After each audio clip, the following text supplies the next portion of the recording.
కొద్దిగా పైసుండి పబ్లిక్లా పరపతి పెరిగితే చాలు పక్క మనిషిని దేకరు చాలా మంది.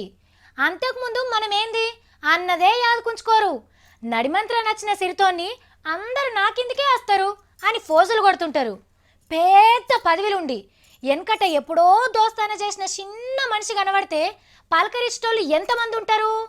35 ఏండ్లైనా కలిసి పనిచేసిన దోస్తును గీసారి ఎట్లా యాదుకుంచుకున్నాడు చూడండి. కలిసొచ్చే కాలం వస్తే కావలసిన వాళ్ళు నడిచొస్తారన్నట్టు మన ముఖ్యమంత్రి కేసీఆర్ సార్కు పాత దోస్తు బాలపోషయ్య ఎదురయ్యే వరకు మస్తు ఖుషి అయిండు. తెలంగాణ భవన్లా మందిలెక్కనే తిరిగే బాలపోషణ కనిపించగానే పాత దోస్తానంతా యాదికి తెచ్చుకొని పాయిరం కొద్ది మాట్లాడిండు.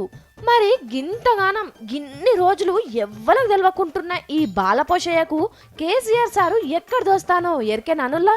72 నుండి కేసీఆర్ గారు నాకు బాగా పరిచయం, మంచి మిత్రులు.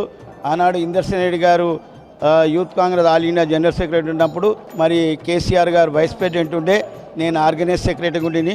ముఖ్యమంత్రి అంతటి మనిషి మందిలాగి మందలిచ్చే వరకు బాలపోషయ్య కూడా మస్తు సంబరపడ్డాడు. ఆయన ఈ విధంగా ఆప్యాయతతో ప్రేమతో పిలిచి నన్ను దగ్గర గుంజుకొని, బాలపోషయ్యరా ఏం చేస్తున్నావు, ఈ విధంగా నీకు అన్యాయం జరిగింది, నేను నీకు న్యాయం చేస్తానని హామీ ఇచ్చినాడు. కాబట్టి ఆయనకు నేను ప్రత్యేకంగా ధన్యవాదాలు చెప్తున్నాను. మరి కాదా ముఖ్యమంత్రి కుర్చీలున్న కేసీఆర్ సార్కు కల్వక దోస్తు కలిస్తే ఉత్తగానే ఉంటదా? అందుకే ఏదన్నా పదవిస్తా అన్నాడట.